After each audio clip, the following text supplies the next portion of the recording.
Assalamualaikum warahmatullahi wabarakatuh. Berjumpa lagi dengan saya, Film Story, yang akan membawakan film horor Malaysia dengan judul Halimun. Film ini menceritakan tentang pasangan suami istri yang hidup bahagia. Namun, ternyata kejadian kelam di masa lalu datang kembali untuk merebut kebahagiaan mereka berdua. Apakah keluarga tersebut dapat hidup bahagia kembali? Ikut alur ceritanya.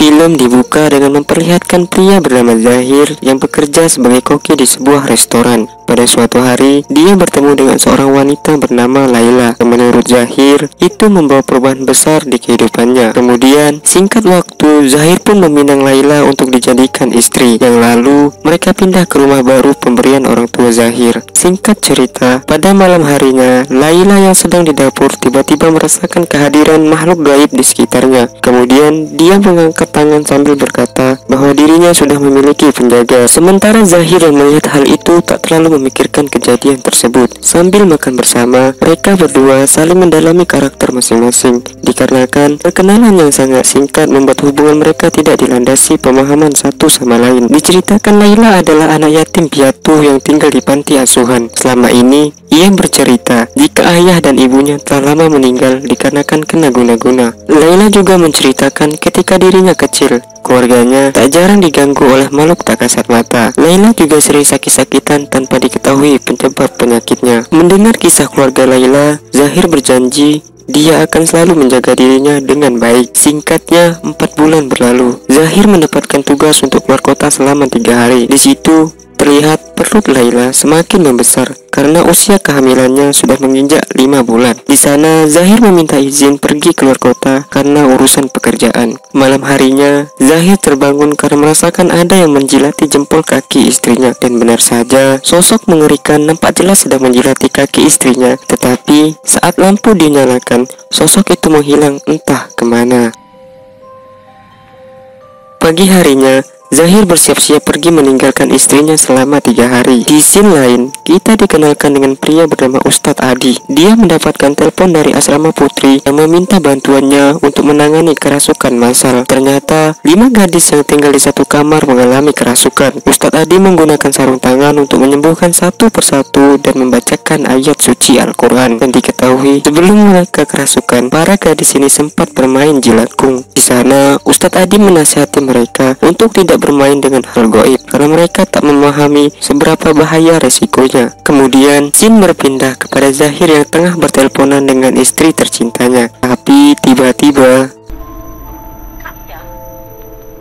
Zahir yang kembali menelpon istrinya sembari mengabarkan jika dirinya akan segera pulang setelah urusannya selesai. Tak lama kemudian, Ustadz Adi pun menghampiri Zahir. Di sana, Zahir meminta sang Ustadz untuk mengusir setan yang ada di rumahnya. Sebagai teman lama, Ustadz Adi seolah tak percaya dengan ceritanya Zahir karena selama ini Zahir tidak mempercayai tentang hal gaib. Zahir meyakinkan Ustadz Adi kalau dirinya kini sudah percaya karena dirinya sudah mengalaminya sendiri. Ustadz Adi berjanji akan membantu dan akan saling memberi kabar. Di rumah, Laila mulai menjambak rambutnya dengan kuat karena merasa pusing yang menyerang secara tiba-tiba. Tak berselang lama, dirinya seolah hilang kesadaran dan mulai memakan daging mentah dari dalam kulkas. Dia juga meminum bubur panas hingga mulutnya melepuh. Dan yang terjadi pagi harinya, Zahir tidak bisa menghubungi istrinya dan ternyata Laila usai pergi berbelanja di supermarket. Di tengah perjalanan, Laila terlihat semakin aneh dengan tertawa sendiri dan berjalan tanpa tujuan. Sementara Zahir yang sudah sampai di rumah melihat pintu rumahnya terbuka dan membuatnya khawatir dengan istrinya. Dia menemukan handphone Laila yang tergeletak di bawah kursi. Di dalam rumah, wanita itu terlihat duduk sendiri sambil memakan es krim. Kemudian Laila mengatakan jika Zahir telah mengingkari janji karena sudah meninggalkan Laila sendirian di rumah. Lalu Zahir membawa Laila untuk kontrol kandungan. Di sana dokter menjelaskan jika kandungan Laila baik-baik saja. Meski demikian, kondisi ibu hamil harus dijaga dan diberikan perhatian yang penuh. Malam harinya, Zahir membuatkan makanan kesukaan istrinya. Lalu Laila pergi ke dapur untuk mengambil gelas air minum. Seketika itu Laila kembali kerasukan dan membawa pisau ke hadapan suaminya. Sedangkan Zahir yang membuka piring masakannya yang tiba-tiba berubah menjadi belatung. Dan saat itu juga Zahir melihat ada sosok hantu di belakang istrinya. Ustaz Adi pun datang dan bertanya apakah Laila sering kerasukan sebelumnya. Zahir menjawab jika dirinya tidak pernah melihat istrinya kerasukan. Kemudian Zahir dan Ustadz Adi pun masuk ke dalam rumah dan seketika listrik pun padam. Kini Ustadz Adi berhadapan dengan iblis yang merasuki tubuh Laila sambil membacakan ayat Al-Quran dan menyipratkan air zam-zam. Iblis di dalam tubuh Laila berkata jika dirinya adalah pendamping yang dikirim oleh seseorang untuk mengawasi Laila. Zahir mencoba menghadangi istrinya yang akan kabur, namun sayangnya Zahir tak bisa membaca ayat suci Al-Quran. Zahir hanya bisa membaca ta'awudz berulang kali hingga iblis itu kepanasan. Mulai tua mang tak bisa ngaji.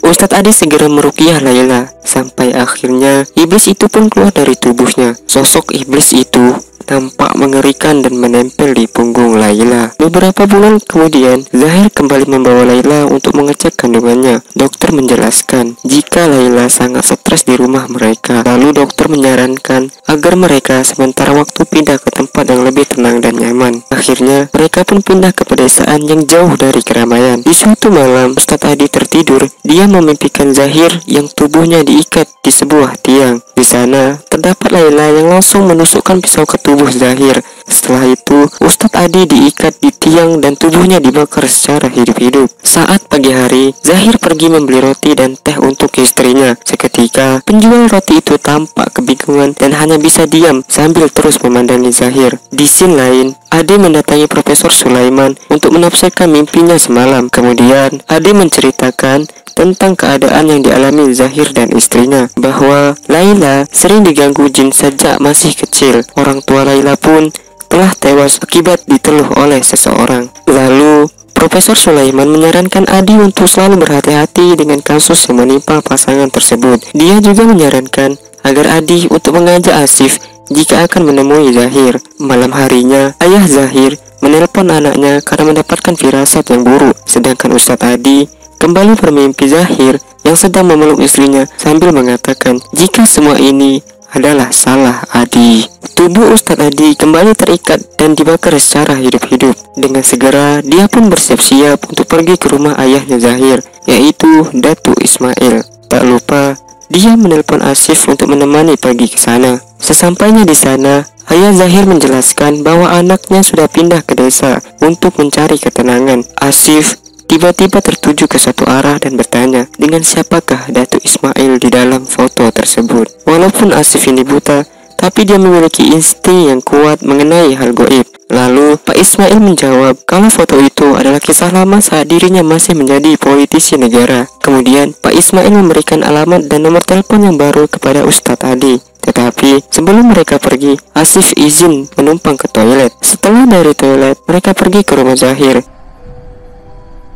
Di sini, Asif mengatakan jika Pak Ismail dulunya adalah seorang datuk, dan Adi menjelaskan bahwasannya Pak Ismail kalah dan dia sengaja mengasingkan diri dari masyarakat. Sesampainya di rumah Zahir, Laila nampak gelisah mendengar suara mobil yang berhenti di depan rumah. Kemudian, Zahir menemui Adi dan segera mengusirnya. Namun Adi bersikeras berbincang sejenak.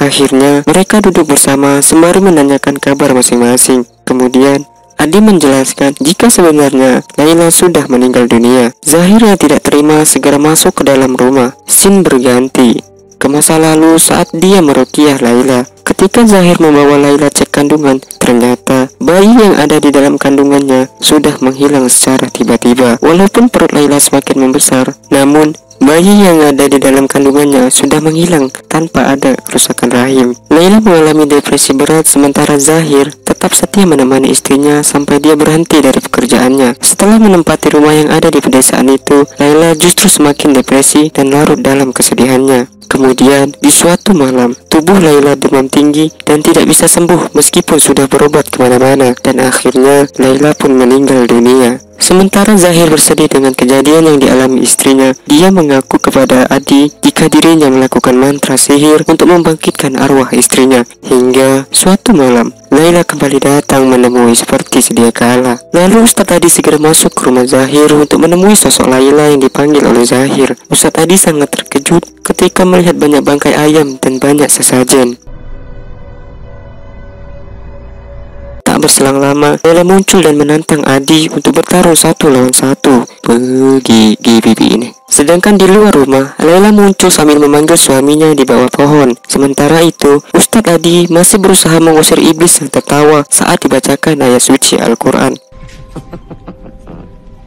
Adi keluar menemui Zahir dan memintanya untuk meminum air zam-zam. Terlihat Zahir yang sangat sedih mengingat nasib Laila yang sejak kecil selalu diganggu oleh makhluk halus. Setelah itu, Asif dan Adi pun pergi meninggalkan Zahir, bertujuan memberikan waktu kepadanya untuk menenangkan pikiran Zahir. Di dalam perjalanan pulang, Asif menjelaskan bahwa iblis yang menyerupai Laila bukanlah iblis yang dulu menjaga Laila. Sedangkan Zahir yang masih merenung di depan rumah terus mengingat kejadian di masa lalu yang dimana dia tertunduk lemas setelah ditinggal istrinya. Zahir menggali kuburan Laila, mengambil rambut dan juga tali pocongnya. Lalu 2 benda itu dimasukkan ke dalam baskom beserta cincin kawin mereka berdua. Darah dari tangan Zahir kemudian dialirkan ke baskom itu yang dicampur dengan darah ayam segar. Asif kembali menjelaskan bahwa jin di dalam rumah itu bukanlah jin pendamping Laila. Ustadz Adi berhasil melenyapkan jin pendamping Laila beserta anak Laila yang ternyata adalah titisan iblis. Dan jin yang ada di dalam rumah Zahir